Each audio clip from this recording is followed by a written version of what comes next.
مشہور مسلم ودوان اور لیکھک مولانا ندیم الواجدی کے انتقال پر دیوبند کے جامعہ طبیہ میں ایک شوک سبھا کا آیوجن کیا گیا، جس میں دیوبند کے کافی لوگوں کی موجودگی رہی۔ آپ کو بتا دیں کہ مشہور ودوان اور کئی کتابوں کے لیکھک مولانا ندیم الواجدی کا امریکہ کے شکانگو میں انتقال ہو گیا۔ وہ کافی وقت سے بیمار چل رہے تھے۔ ان کے انتقال پر دیوبند میں گہرا غم کا ماحول ہے۔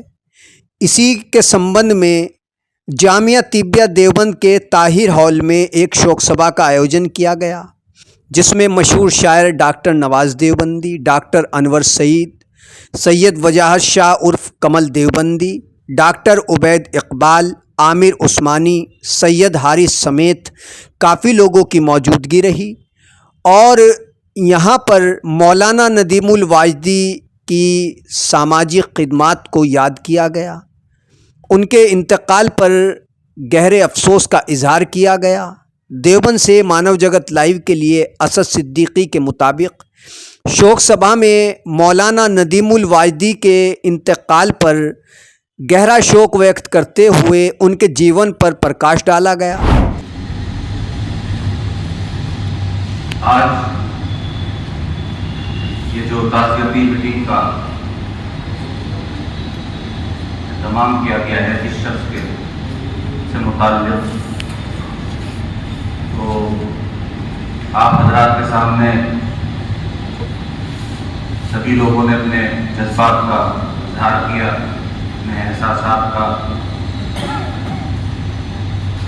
میں قطعاً اس وقت میرے احساس، میرے جذبات گوارا نہیں کر رہے ہیں کہ میں ان کے بارے میں کچھ بولوں۔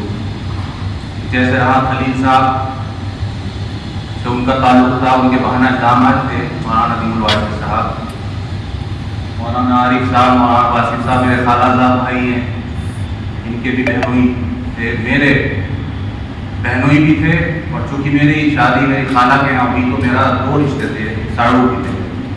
حالانکہ عمر کا اگر دیکھا جائے تقریباً 25 سال کا ان کا اور میرے بیچ کا فرق رہا، اس سے 25 یا 26 سال وہ بڑے رہے ہیں۔ بہرحال بڑا افسوس کا مقام ہے،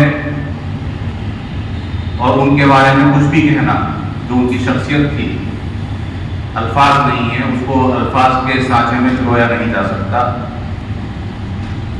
رات کانپور سے واپسی ہو رہی تھی، 10 دن سے یہ سلسلہ چل رہا تھا۔ یہ تو آپ کو معلوم ہی ہو گیا، خاص طور پر طلباء و طالبات کو، جو شہر سے جو یہاں تشریف لائے ان کو سب سے ان کا ذاتی تعلق بھی تھا، رشتہ بھی تھا، تو سب جانتے ہیں۔ لیکن چونکہ تعزیتی میٹنگ ہے ان کے بارے میں ہے اور کالج میں رکھی گئی ہے، تو اس لیے طلباء و طالبات کو بتانا اور اسٹاف کو اس لیے ضروری ہے کہ میں نے بتایا میری معمولات بہن جو ننیالی ہماری سب سے بڑی بہن ہے، عفت سلیم، ان سے منسوب تھے مولانا ندیم الواجدی صاحب۔ میری ننیال دیوبند کی ہی ہے، لیکن کچھ حالات کے پیش نظر وہ ننیال میری منتقل ہو گئی امریکہ میں شکاگو، جس کی وجہ یا وجوہات کہیں گے جو بھی کچھ کہیں گے، میرے نانا کا انتقال وہیں پر ہوا۔ میرے ماموں قاری عبداللہ سلیم صاحب جو دارالعلوم میں قرات کا سبق پڑھاتے تھے، وہ امریکہ میں مقیم ہیں۔ علی ہیں، تقریباً 85 سال کی عمر ان کی ہو گئی، لیکن بہت ہمت ہے، بہت حادثات ان کے ساتھ آئے۔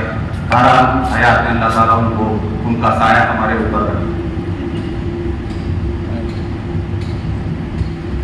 مولانا ندیم الواجدی کا جیسے قاری واقف صاحب نے، مفتی عارف صاحب نے ان کے بارے میں بتایا، میرا بھی جو تعلق ہے، چونکہ عمر کا تو ان کا بہت میرے اور ان کی عمر میں کافی گیپ تھا، لیکن ان کا ایک مزاج تھا، اتنا بڑے عالم ہونے کے باوجود، اتنی تصانیف کے مصنف ہونے کے باوجود قرآن کی تفسیر لکھنا، تقریباً 80,000 اوراق انہوں نے لکھے ہیں، وقت انہوں نے جو تفسیر سے متعلق ہوں یا اخبارات سے متعلق ہوں یا جو ان کی کتابیں شائع ہوئی ہیں ان سے متعلق، تو اتنا بڑا عالم، اتنا بڑا مصنف، اور جب وہ ہمارے ساتھ بیٹھتے تھے یا ہم سے فوٹو کے ساتھ بیٹھتے تھے یا اپنے لیول کے لوگوں کے ساتھ بیٹھتے تھے، اس وقت کے معاملات بالکل ان کے الگ ہوتے تھے۔